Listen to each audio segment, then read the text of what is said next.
Weji Guérilla qui est là. Tu es docteur enseignant à l'Université de Versailles, Saint-Quentin, et membre associé à l'équipe de recherche, la CNAD, à l'INALCO Paris.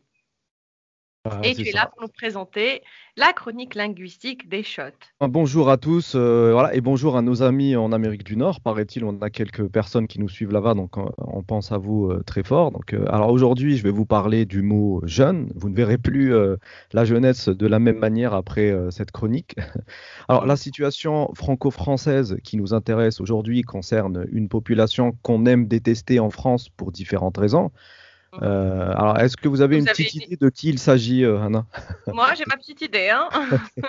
Bon, alors j'ai élu les Français d'origine étrangère, dit aussi les banlieusards, dit aussi les jeunes. Alors Oui. attention, on avait vu dans les précédentes chroniques que bah, tous les accents ne se valaient pas, et puis dans cet ordre de logique, j'ai envie de dire, tous les Français d'origine étrangère ne se valent pas, voilà, ne se valent pas non plus, en tout cas au niveau des représentations de certains. Donc aujourd'hui, on va parler des banlieusards qui vivent dans les banlieues et qui sont d'éternels jeunes, même quand ils ont 40 ans pour certains. Alors j'ai une petite question pour vous, Anna, et puis pour tous les téléspectateurs. Est-ce que le terme jeune, qu'on retrouve dans des expressions comme jeune de banlieue ou français des jeunes de cité, pourrait être un terme amélioratif, un terme positif?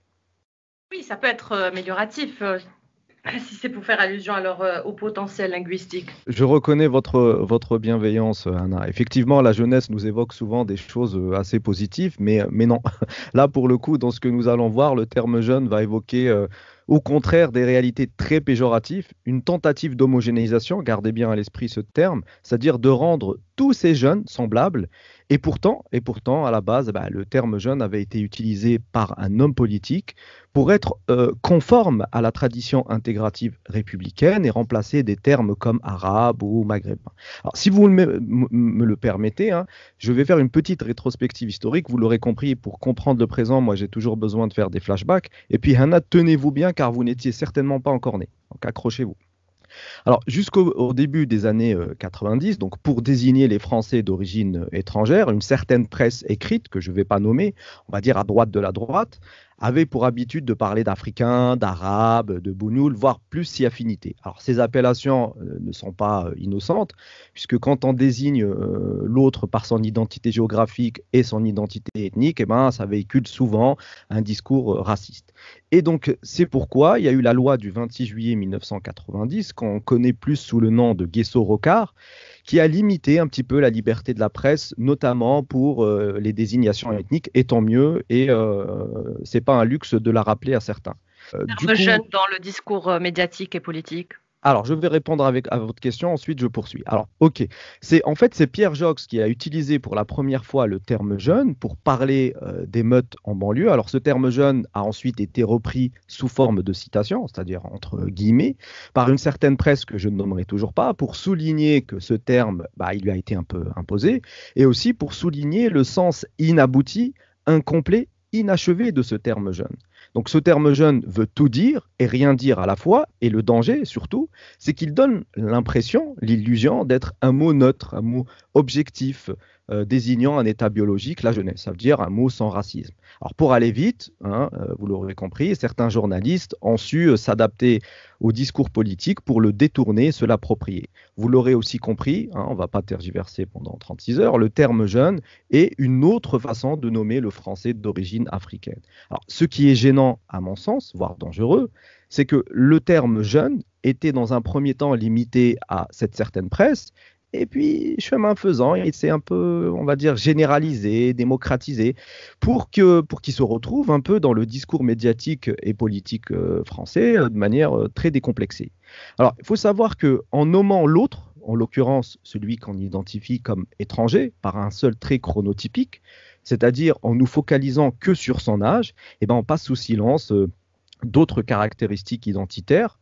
Pourquoi? Bah, pour rendre cet étranger moins humain, plus agressif, plus organisé et donc homogène.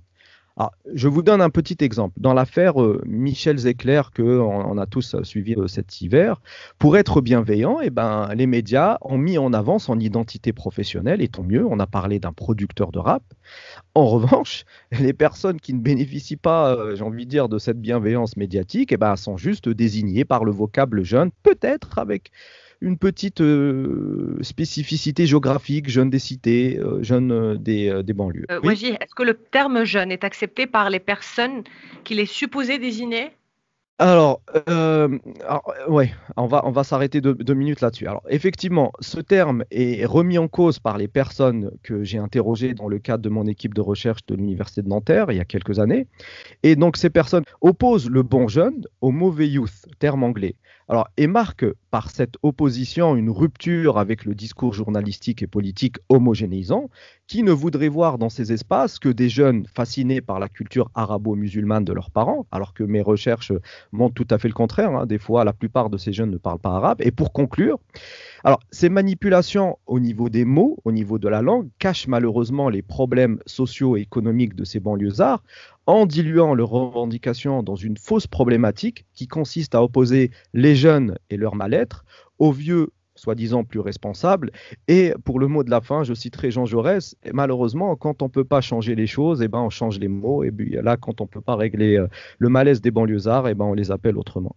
Voilà. Absolument. Merci. Et puis, je vous attends sur mes réseaux, academia.edu et YouTube. Cool. Merci beaucoup. Hein. Très, très belle chronique, Wajih. Je donne rendez-vous la semaine prochaine. Hein.